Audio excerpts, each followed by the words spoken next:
Sadie Brown Cemetery. This is like West Plains' only black cemetery. This cemetery was established in the late 1800s. It was established by a woman named Sadie Brown. She donated this plot to the black people's,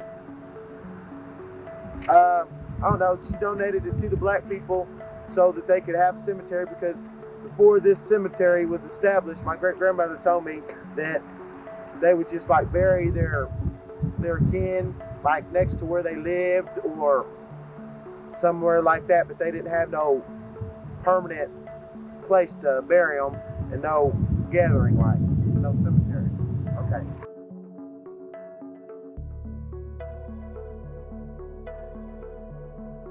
Since the late 19th century, the Sadie Brown Cemetery folklore remains that its name comes from Sadie Brown, a black lady who filled many domestic jobs for white folks in West Plains.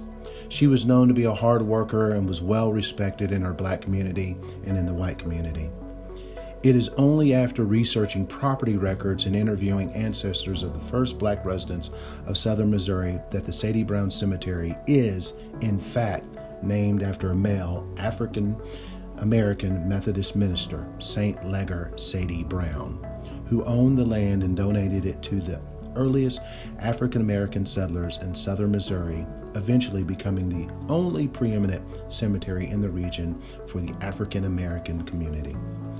The cemetery is approximately 2.5 acres at the intersection of Route 14 and North Highway 63 in West Plains, Howe County, Missouri. From its inception in the 1800s, the cemetery serves as the principal final resting place for African Americans in the region.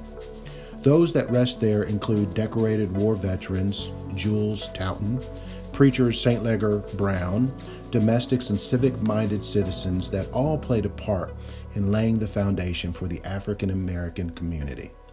Intricately inscribed granite and marble to crudely fabricated concrete and rock serve as headstones for the graves at Sadie Brown Cemetery. Even today, African Americans in the community make affectionate comedic quips to the Sadie Brown Cemetery as they contemplate serious life and death issues. A few examples include, "If you keep on, you'll find yourself in Sadie Brown," meaning that your life choices will result in your death. Or, "I went from downtown to Sadie Brown," meaning you've lived your entire life in West Plains.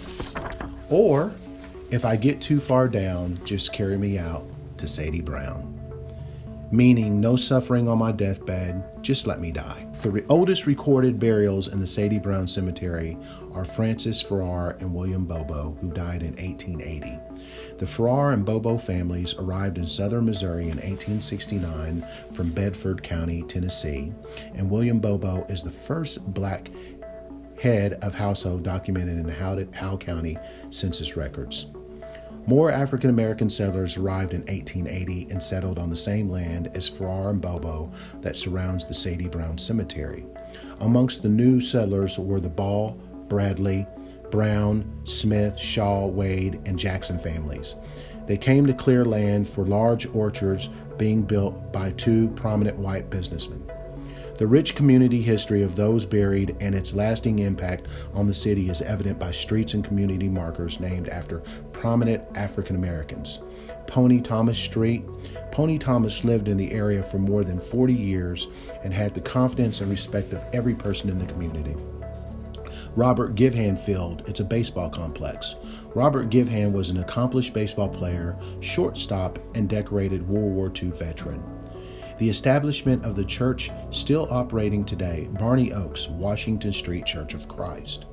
Many of those legends buried at the Sadie Brown Cemetery passed through the one-room African-American school known as the Lincoln School, and it still stands and is utilized for other community purposes today.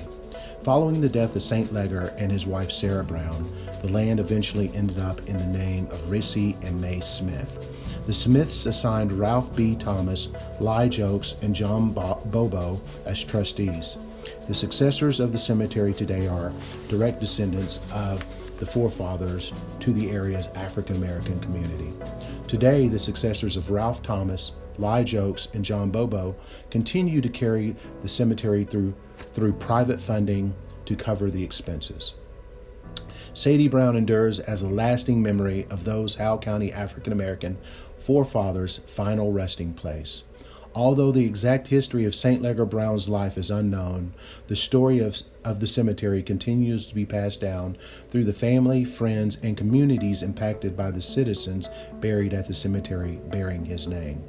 The story from the African American forefathers differ from the folklore that whispers through the community, as Sadie Brown was not a woman, but a male Methodist minister whose legal name was St. Leger Brown.